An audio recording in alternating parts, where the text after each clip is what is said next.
All right, I'd like to call this regular meeting of the Board of Fire Commissioners, South King Fire and Rescue to order. March 28th, 2023. All commissioners are present, either in person or virtually. Could I ask Mr. Berger to lead us in the pledge, please?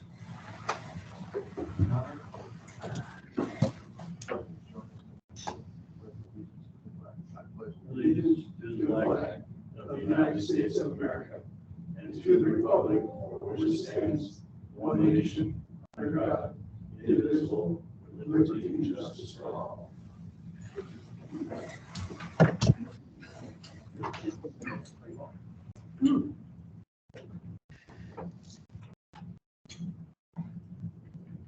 Okay, we have 4 sets of minutes to approve tonight. We can do them all at once unless, does anybody have any comments or corrections to make to any of them? Okay, then let's, I'll ask for a motion and a second to approve all sets of minutes, the special meeting on February 21st, the regular meeting on February 23rd, special meeting on March 6th, and the special meeting on March 14th. So moved, Mr. Chairman.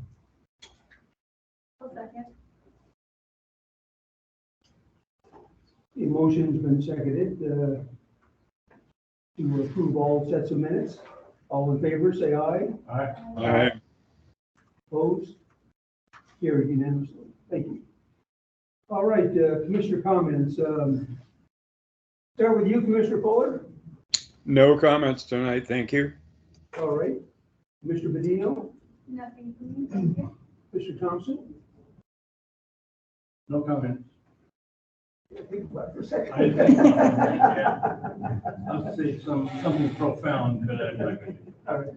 Mr. Berger. Not at the moment. All right, and none for me. All right, then item 5, public comments. Are there any public comments?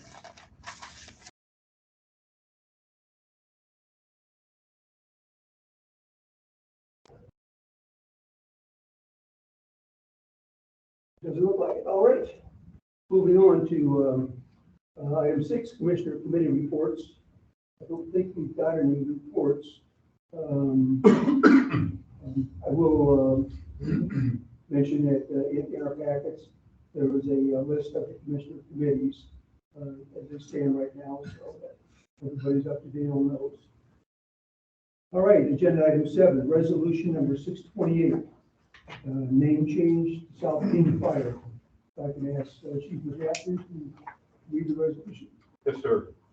Resolution number 628, a resolution of the Board of Commissioners of South King Fire and Rescue proposing the legal name and corporate name of the district be changed to South King Fire, subject to approval of the King County Council pursuant to RCW 52.30.060, adopted by the Board of Commissioners of South King Fire and Rescue, King County, Washington, at the regular or special meeting of the board the 28th day of March 2023, with the following commissioners being present and voting.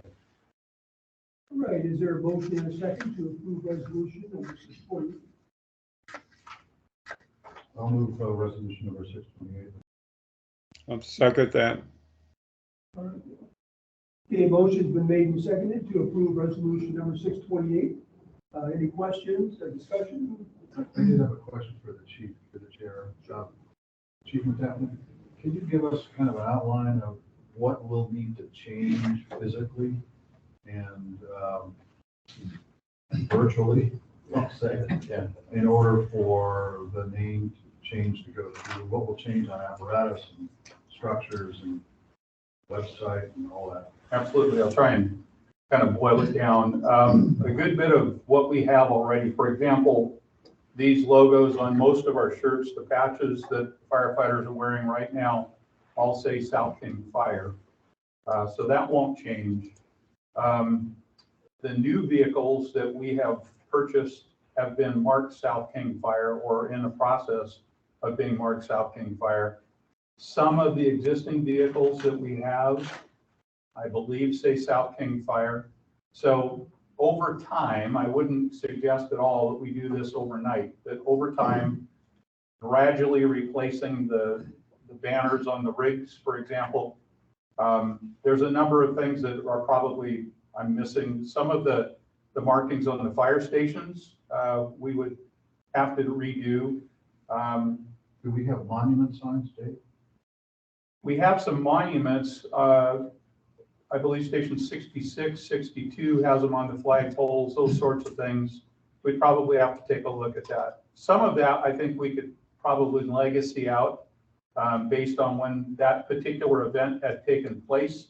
Maybe we want to show respect and sort of timestamp that with whatever the current name was at that particular time in history.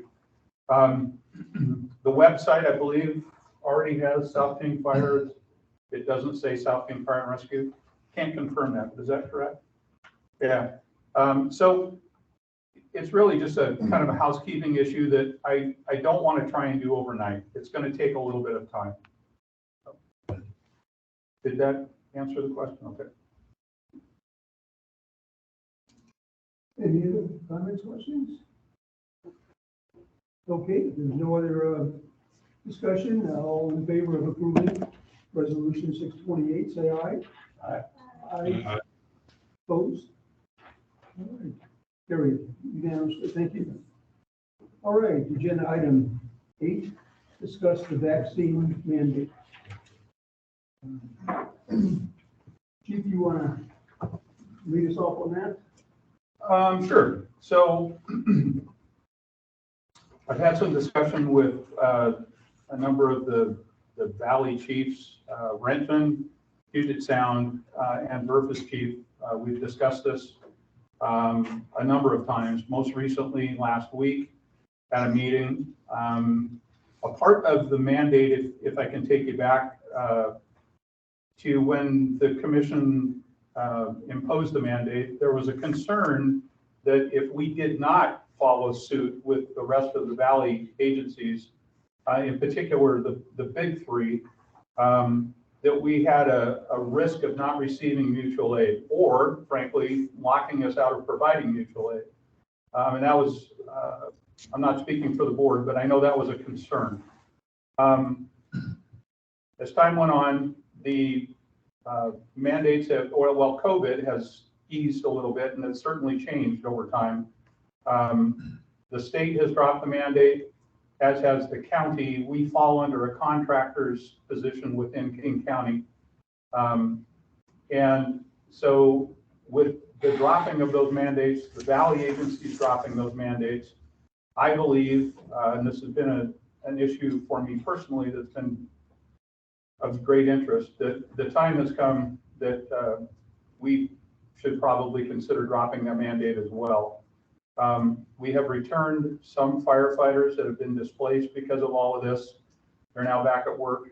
Most recently, Tyrell Rose, one of the firefighters, has returned as of yesterday, I believe. And they were brought back in, allowed to come back without vaccination. So it seems a little cumbersome if we have it in place for some and not for others. I think the cleanest way to do this is just to eliminate it. And it would be my recommendation that the board do so. Sure. Mr. Chair, I make a motion that remove that we rescind the current policy of the Board of Commissioners of South King Fire requiring COVID-19 vaccines as a condition of employment. Further, the Board of Commissioners is dropping all mandated COVID-19 vaccine requirements for future employees joining the department. Is there a second to that motion? I'll Second. Mr. Chairman. And any discussion? Mr. Chair, please, one of the, after the chief's comments is that back when we initiated the mandate, one of the governor's issues when he issued the mandate was that our district, as being an EMS provider, could have if we had not initiated the mandate, we could have lost our EMS license from issued by the state. And that would have been a drastic impact to the community. And I just want to make sure that everybody understands that that was one of the contributing factors to us initiating the mandate. If I could, I know that the vaccine mandate created a tremendous amount of controversy within the department and the fire service as a whole. I believe we lost some of our most talented people prematurely in some cases. I believe that this, if the board moves forward with this motion, will also create some controversy, but I don't believe that it is the wrong thing to do. I believe it's the right thing to do. I didn't agree with it at the time, but I believe that the board did the right thing by having the mandate in place, given what the nature of the disease was at the time. So I support what the board is doing tonight as much as I supported it then. To be honest, I didn't agree with it then, but I did support it. Yeah. We are not saying what we did was wrong. We're saying it's time to rescind a rule that made sense at the time. I agree with that, Commissioner. Mr. Chairman, I would just like to add that for all the reasons that Chief Matapton cited, that I support this motion.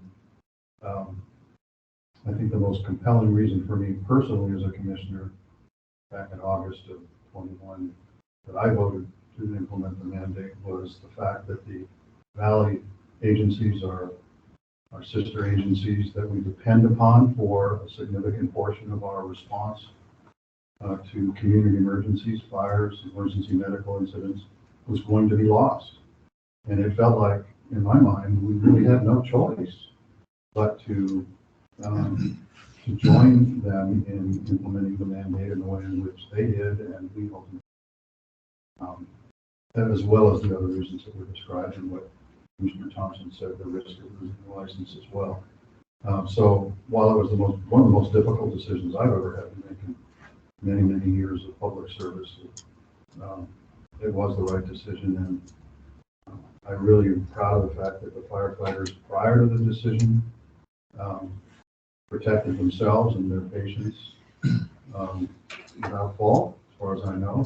We never had any indication of a COVID infection being transferred from unvaccinated employees.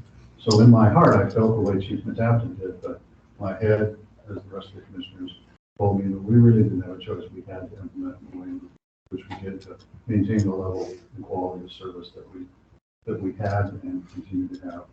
And I'm glad that we're now at the point, hopefully, where COVID is behind us from the standpoint of an emergency and the vaccination mandate. I just keep my fingers crossed that we don't wind up in this situation in the future, but who knows what the future might hold. So I do support the motion. Thank you, Mr. Chairman. Any other comments? All right, we have a motion and a second to rescind the current policy requiring COVID-19 vaccines as a condition of employment. All in favor of that motion, say aye. Aye. Aye. Opposed? Carried unanimously. Thank you. Thank you. Thank you All very right. much. Item number 9, an amendment to Chief Matapton's contract. What we have is a situation where when we get his contract, we talk about dependent singularly, and really the contract should read dependents plural. So in his contract, the suggestion is to change the word dependent to dependents and to remove the word spouse. Any questions, comments?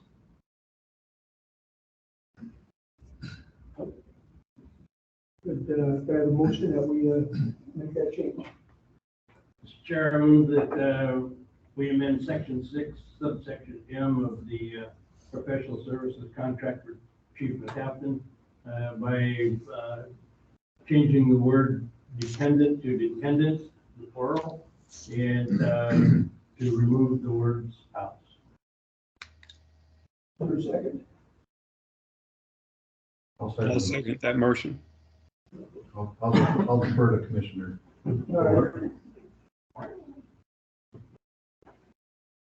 All right. Then a motion and a second to make that change. Any comments? If not, all in favor of making that change, say aye. Aye. Aye. Opposed? Carried unanimously. All right. Okay, administrative team report. Yes, sir. I'll start with a prepared statement to answer Mr. Monroe's. If you recall last meeting, the gentleman called in and asked some questions. I wasn't fully prepared to answer them at the time.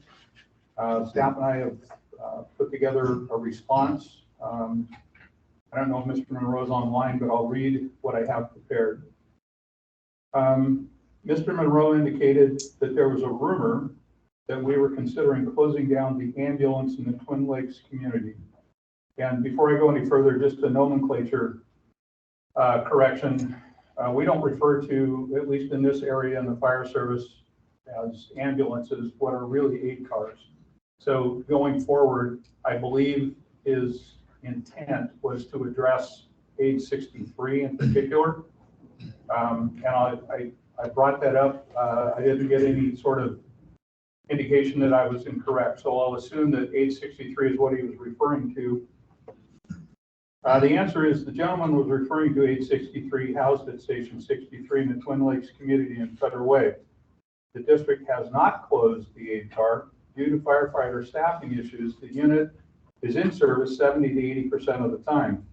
Our current staffing model should increase the percentage of in-service time for all of our units.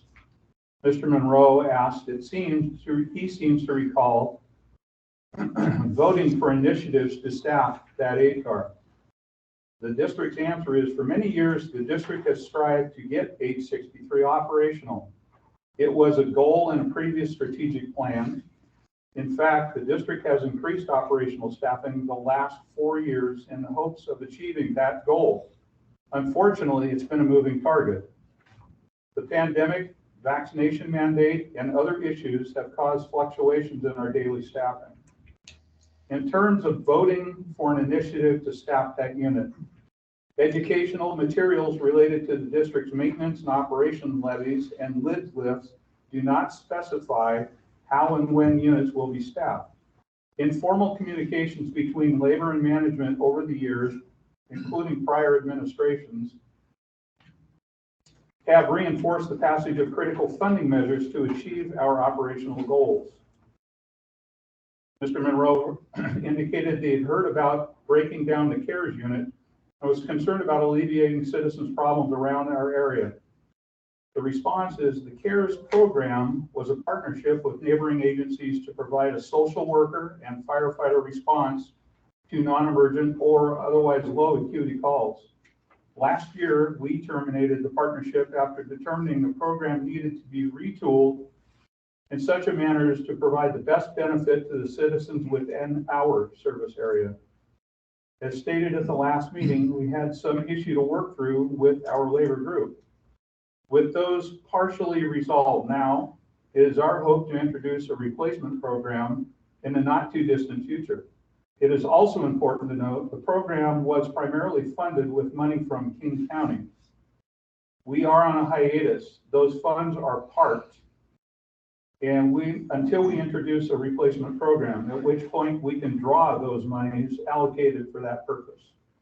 So once we're back online, those monies will be open and available for us to use again. And that concludes my prepared response to Mr. Monroe's questions. You have the staff reports in front of you, and I think it's easiest nowadays just to open it up to questions. If you have specific questions of any of the administrative staff. Any questions for the staff? As always, very complete report. Thank you, Bill. I don't have a question, but I did privately give a attaboy to Chief Crossan for continuing the restructuring and moving the fire prevention division forward. He's done, I think, a fabulous job, basically almost from the ground up rebuilding the division. And this month he talked about some of our simple one-time permits that the fire district issues, making it much simpler for customers to deal with that, make the application themselves online. And that's a standard practice now in most development processing functions in cities and counties and districts that issue permits. And I just want to commend it for that. I did, for the rest of the board's knowledge, pass along a suggestion to make it a little easier, Kevin. I did have to search a bit to find the one I was looking for that wasn't listed among these simple permits. And I don't know if you had a Yeah, and I responded to staff note, but also for everyone understanding, part of the report too, Don talked about how we're going to redo our entire website. So we work within the parameters of the given website. Your points were very well taken. So many in our community work from mobile devices now, whether it be iPads or iPhones and so forth. And our website, although it tolerates it, it's not really set up for that. So yes, it's on our radar. When we get this new web page up and going, it'll be much easier for, but right now, since I didn't want to drop a lot on IT, I said, let's just put these links where these were already embedded. But it is not perfect the way it is now. But we wanted to get it out and get it out there and we've already had it used, I believe, 3 times. The people that use the most are the people who remove or fill tanks in the ground, residential tanks. Those ones we get all the time. So they are the most popular ones that use that. And that one you can get to through, through a mobile device, but it's most of the others that you can't see. Right. Unless you dig down and find a connection, find a link that takes you to it. So I appreciate the fact that you are aware of it, and we'll make sure that when we update. This is step 1. We have some other stuff we'd like to do too. I'll be completely honest with you. We stole this from Streamline San Diego is using this. They have a way to report things, citizen complaints or reports about property and so forth. We didn't want to open that door yet, but that's probably the next thing we'll look at in the 6 months or a year from now. Thank you, Chief. Mr. Chair, comment, Chief Crossan, that I was impressed with the comment regarding our new inspectors and stuff. And I guess that attaboy, attagirl is important to the outgoing inspectors who did a good job mentoring the new folks. So good job. Great. The staff's done great. Those 3 are wonderful. They're learning a lot, as you probably know, and so forth. They're learning what they don't know. There's what the code says, and then there's reality and how you make them work together. They're doing great, but their plates are very full right now. As I mentioned, they're writing a lot of violations, unfortunately, but we're getting caught up. Like the goal is voluntary compliance. Yep. So far, just so you know, we have not used the reinspection fee yet. As I told you, the goal was never to charge that fee. It's to have it so we don't have to have a conversation about coming back over and over. We have not billed anybody yet. So far it's working as we desired.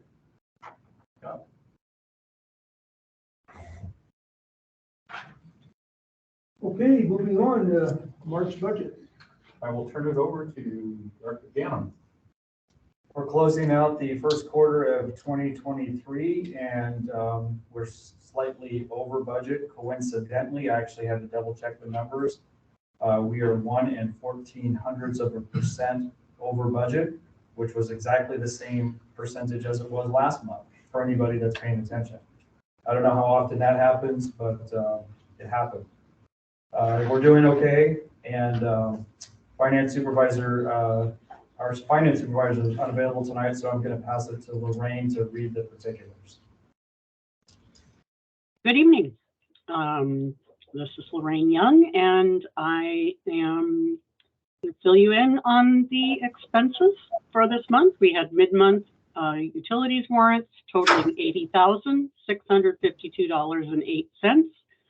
We had accounts payable warrants totaling $1,311,173.57.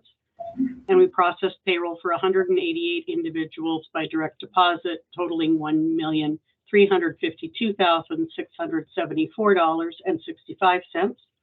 We paid payroll taxes of $288,526.67. And medical claims that have been processed as of March 21st totaled $335,061.79 for a total approval request of $3,368,088.76.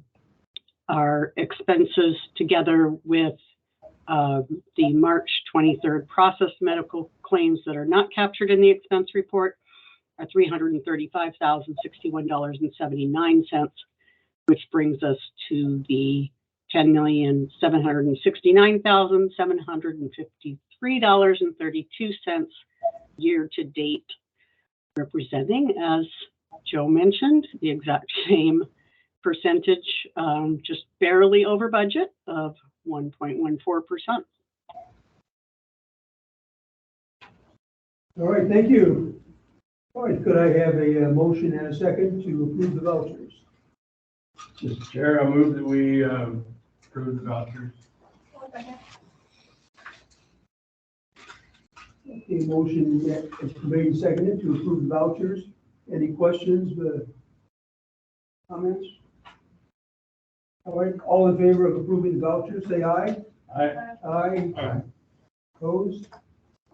Carried unanimously. All right. Any other comments from the board? We are adjourned. Thank you. Thank you. Good night.